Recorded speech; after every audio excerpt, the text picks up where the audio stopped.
Welcome to Math with Mrs. Cox. We are going to be working on Chapter 1, Lesson 8, Order Whole Numbers and Decimals. I've already tried to film this video once, and so I've written in all of the answers only to find that I didn't push record. What can I say? I'm human. All right, let's begin. We are ordering the set of numbers in order from least to greatest, from little to big. So you need to understand two strategies to help you with this homework. One, you need to read your instructions and mark exactly what you're supposed to do. Two, it might be helpful to line up the decimals because it's easy to see where things fall. Take this for example. Least to big, we're finding the littlest first. You can see right here that 8 is obviously going to be the littlest guy there. I'm going to put a 1 right there. For these two numbers here, the 9s, we have to go down to the tenths category and realize that this is the next littlest, and that is going to be the greatest. So then they're in order from least to greatest. Join me on number 1. Again, we're going to order each set of numbers from least to greatest. So littlest to biggest. Okay, so we have these numbers here. We look at 17, 3, and 45. We can see that the littlest is obviously going to be 3. The second littlest is 17. And the third littlest is 45. Feel free to push pause if you need to and write those in there, making sure you do a comma in between each of the number sections so you can keep them separated. Again, understand your instructions are least to greatest. Come down here to this number right here. 890, 890, 809. They try to trick you by flipping the numbers, but that's also nice because that makes that our littlest guy. So that's going to be our first in our line. Then we come to this section and go to the tenths category and realize this 4 is littler than that 9, so he's going to win second place in our littlest category, while that one is the greatest. And that's how it's going to look like wrote. Next, on number 3, they flipped the instructions on us. They are going from greatest to least. So biggest to littlest. I'm going to erase that so it doesn't mess up someone thinking that is what the answer is for number 2. All right, number 3, we have these numbers here. Biggest number here, biggest. There's a 2 in each section, so we have to go to the tenths category.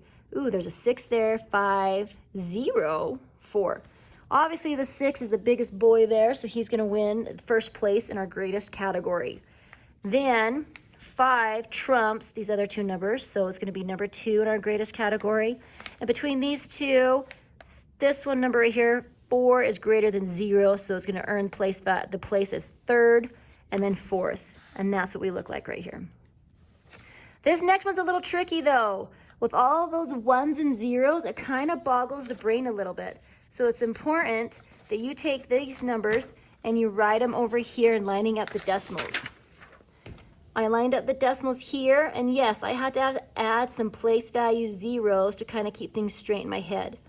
Then you go down the 1s category, and we are still looking for greatest to least. So in the 1s category, you can see this guy right here is not going to be the greatest.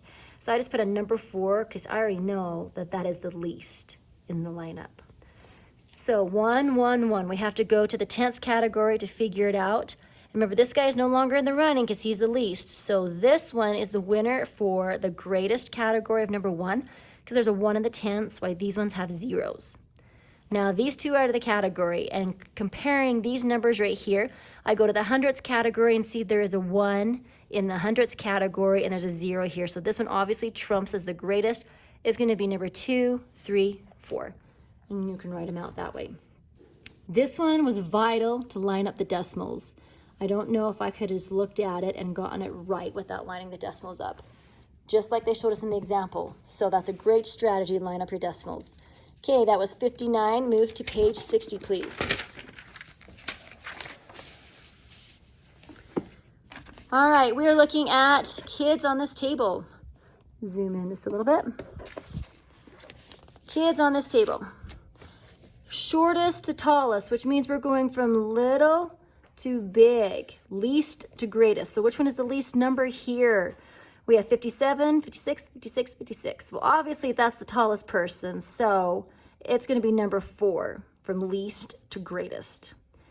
That's nice because then I don't have to compare these three.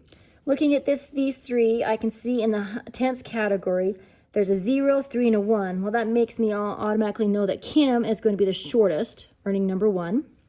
And then Roy, because there's a 1 in the tens category, is going to be the second shortest. And Alexa will be the third shortest, leaving Tom as the tallest. Please make sure you write this on your homework so you know that you're following along. Alrighty then. Brain builders. Remember, these ones have 2 or 3 different little activities we have to do to solve. This one is no different. And this is where my video died last time, so that's why there's all this work right here. Lauren spent $3.26 for lunch on Tuesday. She spent $3.56 on Wednesday and $3.29 on Thursday. Order the prices from biggest to littlest on the line below. Draw a number line in the space to provide your answer. Okay, so we have to order them and draw a number line. So line up the decimals. They all have a 3, so we need to find which one is the most expensive or the greatest. So we have to go to the tens category and see.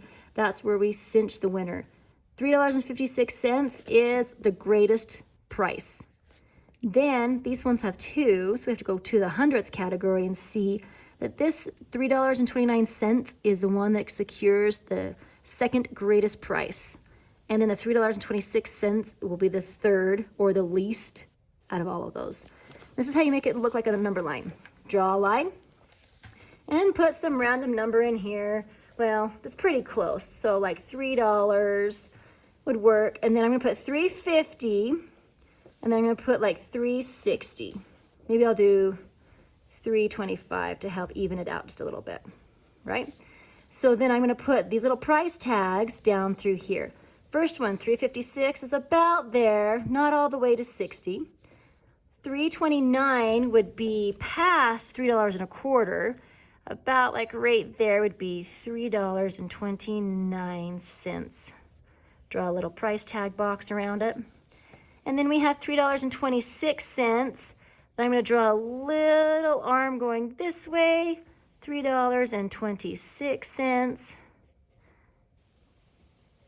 So I know that it's supposed to go right there after the $3.25. Oh, lovely. How about I show you what we're working on? How's that, folks? So $3.26, you can see, is the least. $3.29 falls in right behind it. And then you get over here to $3.56. And there we go. Thanks for your patience, guys. Let's work on number 7. Ooh, the 4 fastest times in a race. 27. Oh, wait. Now remember, this is a race. So when they say fastest times, they do not mean times that are the greatest. They're trying to trick you. This is a brain builder. It's in the brain booger section. So they're trying to trick you. So the fastest times are really the ones that are the littlest or the least amount of time. So the race was 27.8, 27.88, 27.8. This is 8 hundredths. This is 8 tenths. And 27.78 seconds. Between which 2 times does this number belong? So they want you to draw a number line. Okay, let's put them on the number line. All right, so our littlest, so the first thing we're gonna have to do is we're gonna have to order our numbers. 27 and 8 hundredths. Then we have 27, 88 hundredths, 27, 8 hundredths. I'm gonna put a placeholder 0 right there. Line up your decimals. And then 26.78. Now remember, we're going from least to greatest. What is our least one? It doesn't say least to greatest here. They're just trying to make you assume that's what they want, because in a race, the one with the least amount of time is the winner. So 27, 27, 27, 27, oh, 26. That's gonna be our number 1 increment because that is the least.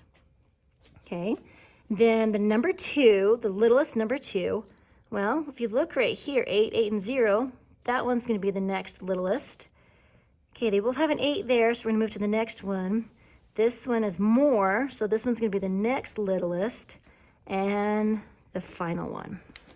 All right, we got to get these on the number line. Then we have to figure out where that fits. So we're going to just use that as our number line. So we know the least is 26. So I'm going to do 26.78. And then I'm going to go this way and put 27.08. Then I'm going to go this way and do 27.80. And then a little bit more and do 27.88. Okay, now I need to figure out where 27.84 will fit in. Well, it's obviously going to be more than this one and more than this one.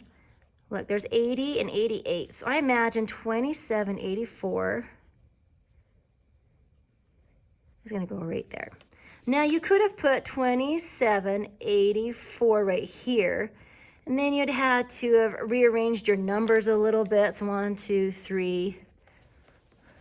This one would have been 4 and 5. But honestly, I think this strategy of the number line is a little bit easier in this section, in this situation, to figure out. So you're going to put a little number line right there. And how we're going to write this right here, we can just show that that's what it looks like. And that'll be just fine for the answer. If I can write it neat enough. But I wish they gave us more room. 84. There you go. 27.84. All right, last one. Yay. 4 boxes to be mailed or weighed at the post office.